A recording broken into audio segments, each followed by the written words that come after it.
ਜਿਹੜਾ ਵੀ ਕਾਰਜ ਕਰੋ ਉਹਨੂੰ ਵੇਖਿਆ ਜਾਂਦਾ ਹੈ ਕਾਰਜ ਸਹੀ ਹੈ ਕਿ ਨਹੀਂ।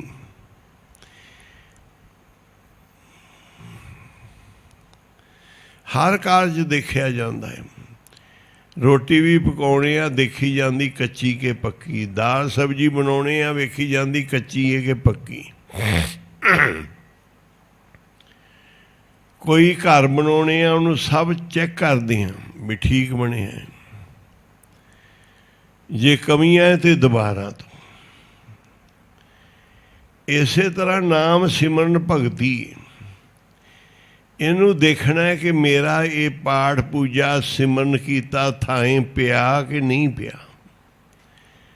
ਜਿਹੜਾ ਮੈਂ ਕੰਮ ਕਰ ਰਿਹਾ ਸਹੀ ਕਰ ਰਿਹਾ ਕਿ ਗਲਤ ਕਰ ਰਿਹਾ, ਇਹ ਦੇਖਣਾ ਹੈ।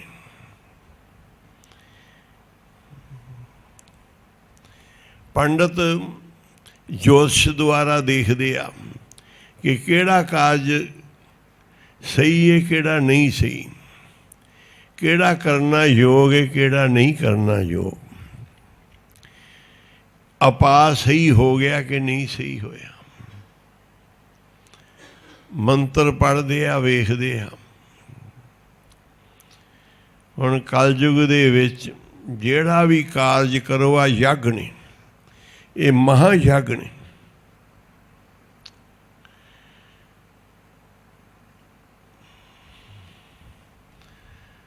ਸਭ ਦੇ ਨਾਲ ਸੰਤ ਪਦਵੀਆਂ ਲਾਈਆਂ ਜਾਂਦੀਆਂ, ਗੁਰੂ ਪਦਵੀਆਂ ਲੱਗਦੀਆਂ, ਬ੍ਰਹਮ ਗਿਆਨੀ ਜਾਂ ਹੋਰ ਪਦਵੀਆਂ ਲੱਗਦੀਆਂ ਨੇ। ਪਰ ਮਹਾਂ ਕੱਲਾ ਬਾਬੇ ਮਾਹ ਨਾਮ ਸਿੰਘ ਨਾਲ ਹੀ ਲੱਗਿਆ, ਲਾਇਆ ਮਹਾਂਪੁਰਖਾਂ ਨੇ ਪੂਰਿਆਂ ਨੇ। ਇਹ ਨਿਸ਼ਾਨੀ ਹੁੰਦੀ ਕਿ ਰੱਬ ਨੇ ਜਿਹੜਾ ਕੰਮ ਕਰਨਾ ਹੈ ਉਹ ਮਹਾਂਪੁਰਖ ਦੇ ਵਿੱਚ ਦੀ ਕਰਨਾ ਹੈ। ਕਿਸੇ ਮਹਾਂਪੁਰਖ ਤੋਂ ਤੁਹਾਨੂੰ ਬਖਸ਼ਿਸ਼ ਹੁੰਦੀ ਹੈ, ਪਰਮਾਤਮਾ ਦੀ ਮਹਾਂਪੁਰਸ਼ ਦੇ ਰਾਹੀਂ ਹੁੰਦੀ ਹੈ। ਕਲਮੇ ਰਾਮ ਨਾਮ ਹੈ ਸਾਰ, ਗੁਰਮੁਖ ਸਾਚਾ ਲੱਗੇ ਪਿਆਰ। ਕਲਮੇ ਇਹੋ ਪੁੰਨ ਗੁਣ ਗੋਬਿੰਦ ਗਾਏ। ਕਲਯੁਗ ਵਿੱਚ ਪੁੰਨ ਨੇ ਨਾਮ ਜਪਣ ਦਾ, ਗੋਬਿੰਦ ਦੇ ਗੁਣ ਗਾਉਣ ਦਾ। ਪਾਂਡਵਾਂ ਨੇ ਯੱਗ ਕੀਤਾ ਸੀ ਤੇ ਭਗਵਾਨ ਕ੍ਰਿਸ਼ਨ ਤੋਂ ਸਮੇਂ ਦੇ ਅਵਤਾਰ ਸਨ, ਉਹਨਾਂ ਤੋਂ ਸਮੱਤ ਲਈ। ਅਸਵਮੇਧ ਯੱਗ ਇਹ ਕਰਨਾ ਹੈ ਤੇ ਕਿਰਪਾ ਕਰੋ, ਸਹਾਈ ਹੋਵੋ, ਸਮੱਤ ਬਖਸ਼ੋ, ਆਗਿਆ ਬਖਸ਼ੋ। ਭਗਵਾਨ ਕਹਿਣ ਲੱਗੇ ਵੀ ਮਹਾਂਪੁਰਸ਼ ਆਉਣੇ ਸਾਰੇ, ਉਹਨਾਂ ਨੂੰ ਜੋ ਕੁਝ ਦਾਨ ਕਰਨਾ ਹੈ ਉਹ ਉਹਨਾਂ ਦਾ ਸਤਿਕਾਰ ਕਰਨਾ ਹੈ। ਇਹ ਸਾਰੀਆਂ ਡਿਊਟੀਆਂ ਵੰਡ ਲਓ, ਕਿਸੇ ਕਮੀ ਨਾ ਰਵੇ, ਕੋਈ ਆਪਣੀ ਡਿਊਟੀ ਦੀ ਕੁਤਾਹੀ ਨਾ ਕਰੇ।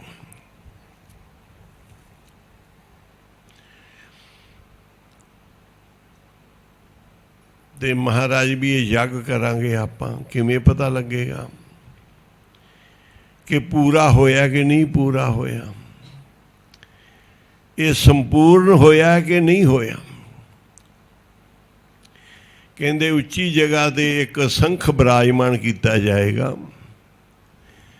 ਜੇ ਆਪਣਾ ਕਾਰਜ ਸੰਪੂਰਨ ਹੋ ਗਿਆ ਤੇ ਸੰਖ ਦੇ ਵਿੱਚੋਂ ਆਵਾਜ਼ ਆਏਗੀ, ਸੰਖ ਆਪਣੇ ਆਪ ਬੋਲੇਗਾ। ਨਹੀਂ ਆਈ ਤੇ ਫਿਰ ਆਪਾਂ ਵੇਖਾਂਗੇ ਸਾਡਾ ਯੱਗ ਕੀ ਕਮੀ ਰਹਿ ਗਈ, ਕਿਉਂ ਨਹੀਂ ਸੰਪੂਰਨ ਹੋਇਆ। ਵਿਚਾਰ ਮੈਂ ਇੱਥੇ ਲਿਆ ਰਿਹਾ ਕਿ ਪਾਠ ਕਰਨੇ, ਸਿਮਰਨ ਕਰਨੇ, ਨਿਤਨੇਮ ਕਰਨੇ, ਰੋਜ਼ ਇਹਨੂੰ ਵਿਚਾਰਨਾ ਹੈ ਕਿ ਮੇਰਾ ਇਹ ਪੂਰਨ ਹੋਇਆ ਕਿ ਨਹੀਂ ਹੋਇਆ, ਇਹ ਗੁਰੂ ਨੇ ਲਿਖੇ ਲਾਇਆ ਕਿ ਨਹੀਂ। ਜੇ ਨਹੀਂ ਲਾਇਆ ਤਾਂ ਕਮੀ ਕੀ ਹੈ? ਕੋਈ ਹੰਕਾਰ ਹੈ, ਕੋਈ ਵਕਾਰ ਹੈ, ਕੋਈ ਨਿਤਨੇਮ 'ਚ ਗਲਤੀ ਹੈ, ਉਹਨੂੰ ਤੋੜਨਾ ਹੈ, ਵੇਖਣਾ ਹੈ। फिर उसनूं कढ़नी गलती नूं। फिर तुहानूं उहदा पूरा सुनेहा मिलेगा भी तुहाडा कारज सफल हो गया। ये बाबा जी जुगतियां समझाउंदे सी, बाबा मान नाम सिंह जी, कि सेवा सफल है तो सेवा असफल भी है। सेवा की बिरथी भी जाती है, सेवा सफल भी है। जिसकी सेवा की लेखा मंगीए सा सेवा औखी होई। सेवा औखी भी होंदी है, पुठी भी पैंदी है, नाम भी, सिमरन भी, पुण्य दान भी। ये देखने है कि साढ़े सफल होए कि नहीं। असंख बोलेगा तो यज्ञ सफल है, नहीं बोलेगा तो यज्ञ असफल है, तुहाडा सफल नहीं होया, कोई कमी रहेगी। ये वेखिया जाता है कारज किहो जिहा है, किवें आ।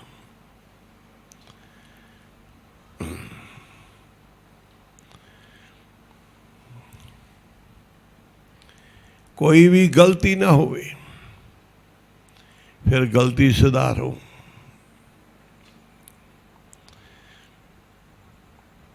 जग हो गया। ऋषि वाल्मीक नूं नहीं सद्या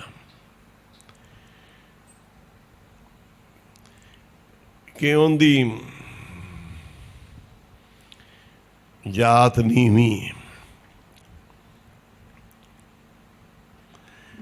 महापुरुषों की जात नहीं कोई होंदी। जे कोई ज्ञानी होवे तो समझदार होवे ते महापुरुषों की जात नहीं होंदी। फकीर ना हिंदू ना मुसलमान, फकीर दी कोई नहीं, मुसलमान हिंदू कोई भी नहीं, वो रब दा बंदा है। गुरु नानक साहब नूं कहा सी पीरां ने कि आपदी पहचान दिओ। कहंदे मेरी पहचान, रब फकीर एक पहचाना। नानक कल में आया, रब फकीर एक पहचाना। मैं रब दा बंदा, मेरी जात पात पिंड इलाका क्यों पुछदे हो? इलाका मेरा सारी दुनिया ही है। तेरा इलाका केड़ा है? कहंदे मेरा सारी दुनिया ही इलाका है। कौन फकीर किसका करहाना? रब फकीर एक पहचाना। साड़ी कोई पहचान है कि असी रब दे फकीर, ना मुसलमान ना हिंदू।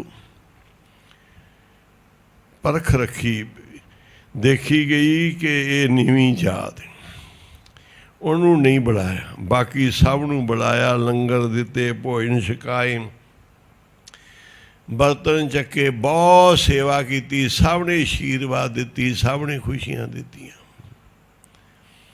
एक महापुरख ना सद्या गया। समाप्ति हुई। असमेत जग थोड़ा जिहा बोलिया, थोड़ी जी आवाज।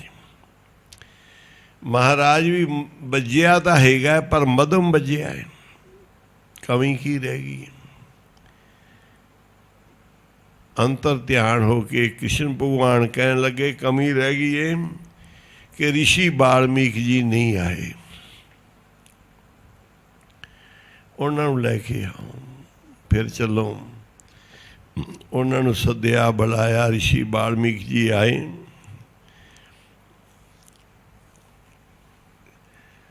दास संकोच के कथा सुना रहे हैं। द्रौपदी ने खाने तैयार किए उन्होंने वास्ते। भगवान कृष्ण जी ने चरण धोते, सब ऋषियों के, वाल्मीक जी के भी धोते। आसन ते बिठाया, छती पदार्थ द्रौपदी लैके आई, उन्हें सारे इकट्ठे कर लिए। द्रौपदी के मन च घिरना आ गया कि नीवीं जात है, इनू पदार्थां की कदर। भगवान कृष्ण ने जदों इक्को दम आया तो भगवान कृष्ण कहन लगे द्रौपदी हुण गलती करन लगी। पहलों तो यज्ञ संपूर्ण नहीं आया कि ऋषि महापुरख नहीं आए, पूर्ण महापुरख ऋषि रह गए। हुण दूसरा आके भी उन्हां दी शंका कर लिया है, उन्हां दी जात परख लीए, फिर भी नहीं फल मिलना। भगवान कृष्ण ने इको दम मूँह खोलिया, द्रौपदी ने कहा भी ये भोग लवाया है वाल्मीकि ने सानू सारे पदार्थ इकट्ठे करके। वो बुरकी भगवान कृष्ण के मुख विच आई, जिहड़ी ऋषि ने सारे पदार्थ इकट्ठे करके बुरकी ला के भगवान का ध्यान धर के मूँह च पाई, तो बुरकी भगवान कृष्ण के मुख विच आई। भगवान कहते भोग लवाया है, शंका ना कर। द्रौपदी ने माफ़ी मंग ली, मत्था टेकता कि महापुरुषों दियां महापुरख ही जानते। ऋषि वाल्मीकि जी ने लंगर छकिया, बस्तर दिते, सेवा की, चरण रेणका लई सारे पांडवां ने, द्रौपदी ने, ते यज्ञ संपूर्ण होया। जेड़ा संख सी खुल के बोलिया, खुल के उस संख दी गूंज पई, सब दे मन तृप्त हो गए कि साडा यज्ञ संपूर्ण हो गया है। आखो श्री वाहिगुरू।